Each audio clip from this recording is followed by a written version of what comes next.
हम लोग IFRS 9 के हिसाब से impairment of financial asset discuss कर रहे थे और आज हमारा टॉपिक है कि डेटर्स पे इम्पेयरमेंट लॉस कैसे बुक होता है।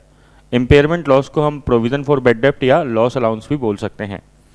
तो एक एग्जांपल देखते हैं, जैसे एक कंपनी है जेनी, उसके डेटर्स आ रहे हैं, वो सारे के सारे शॉर्ट टर्म है और उसमें कोई इंटरेस्ट कंपोनेंट भी नहीं है। सिग्निफिकेंट फाइनेंसिंग कंपोनेंट नहीं होने का मतलब कि ब्याज भी नहीं है, क्योंकि डेटर जो है विद इन 1 ईयर पे हो जाते हैं तो उसके अंदर इंटरेस्ट की बात आती भी नहीं है। ठीक है, using historical observe default rate, आपको है ना बोल रहा है कि एस्टिमेट्स दे रखे हैं डिफ़ॉल्ट रेट के, मींस जो पास्ट एक्सपीरियंस के बेसिस पे कंपनी ने जज किया है कि कितना बैड डेब्ट हो सकता है।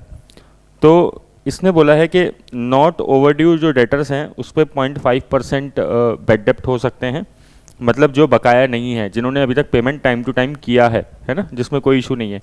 1 से लेकर 30 डेज तक ओवरड्यू है, उस पर 1.5% बैड डेब्ट की डिफ़ॉल्ट रेट ली है। 31 से 60 डेज़ के लिए 6.1% और 61 डेज़ ओवरड्यू पे 16.5%। तो जैसे जैसे ओवरड्यू पीरियड बढ़ रहा है आप देख सकते हैं डिफ़ॉल्ट रेट भी क्या है, कंपनी ने एस्टिमेट ज़्यादा किया है। और डेटर्स की आपको ग्रॉस कैरिंग अमाउंट दे रखी है इसी सीक्वेंस में, not overdue 1 to 30 days, 31 to 60 और 61 डेज प्लस। ठीक है, ये इस तरीके से आपको दे रखा है। तो अपन को करना क्या है, अपन को प्रोविज़न फॉर बैड डेब्ट का अमाउंट निकालना है। तो हम क्या करेंगे, जितने भी डेटर्स है उसको प्रोविज़न की रेट से मल्टीप्लाई कर देंगे ना, इनको आपस में मल्टीप्लाई करते रहेंगे।